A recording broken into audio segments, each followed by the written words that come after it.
癌咧？因為可能我哋食嘅嘢啊，同埋有陣時壓力嘅問題啊，所以好多時都會有嗰啲腸胃嘅症狀。究竟腸胃症狀係乜嘢咧？好難講，睇下你有啲腸胃嘅症狀係唔係好大嘅問題啦，但係有啲腸胃嘅症狀咧係 worrisome 嘅 symptoms 啦。咁 worrisome 嘅 symptoms 就係例如你體重減輕啊，同埋有陣時痛、胃痛啊，唔知道原因係點樣，同埋你如果大便係有改變啊，或者大便係流血嘅話咧，咁嗰啲都係比較擔心啲嘅症狀。其實呢啲症狀咧，咁好多人都即係唔會為意嘅，因為覺得可能我自己瘦咗，或者可能佢覺得大便有出血啊，或者便秘，佢會覺得好尷尬。咁其實你有冇咩嘢建議提議人哋其實留意下呢啲症狀都係可能一啲腸胃或者腸癌嘅病症？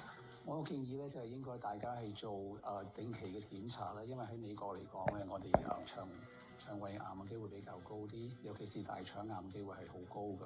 所以而家我哋American Cancer Society 嘅建議咧，就係你過咗45歲之後，應該係開始做定期嘅大腸檢查。咁同埋東方人嚟講咧，比較有幽門螺旋菌嘅機會高啲啦。咁幽門螺旋菌嘅會令到你有機會係會有胃潰瘍啊，同埋胃癌嘅情況㗎。咁因為好多時候胃嘅同埋腸嘅症狀都係唔係好 specific 㗎。例如你係有陣時完全係冇症狀都好，你都可能會有大腸癌。所以我建議就係最緊要係做定期檢查。咁我哋華人有幽門螺旋菌咧，其實係咪同我哋因為一齊共用筷子，即係可能會掂到大家口水係有冇關係嘅咧？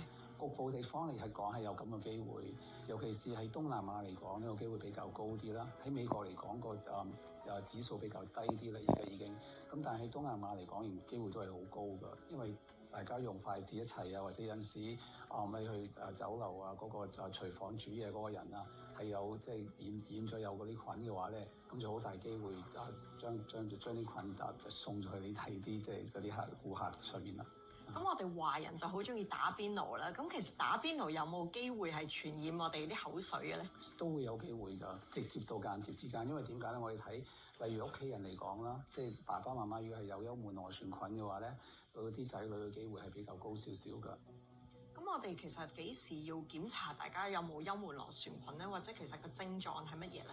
如果最好嚟講咧，就當然係檢查就係好容易嘅啫。其實有陣時係驗一驗個大便啊，或者驗一驗個口嘅吹嘅氣入邊有冇啲菌喺入邊啦。咁但係好多時，就算你有幽門螺旋菌嘅話咧，你都未必有症狀。如果完全冇症狀嘅話咧，就好難嚟講邊個會有，邊個係冇咯。咁對我嚟講咧，個建議就係，如果係你喺嗰啲地方係比較高啲，有高啲幽門螺旋菌嘅情況嘅話咧，就最好做糞便檢查，或者係做嗰個即係吹氣嘅檢查。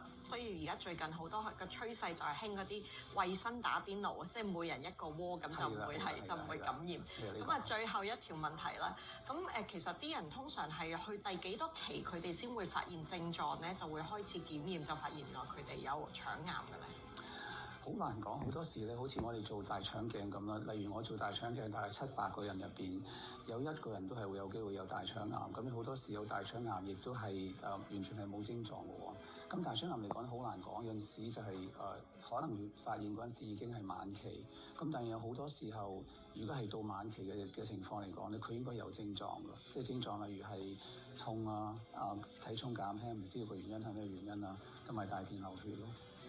最後一條問題啦。咁其實美國有咁多人係患有腸癌啦，係咪同佢哋成日揸車啊、冇乜活動啊或者行路有關嘅咧？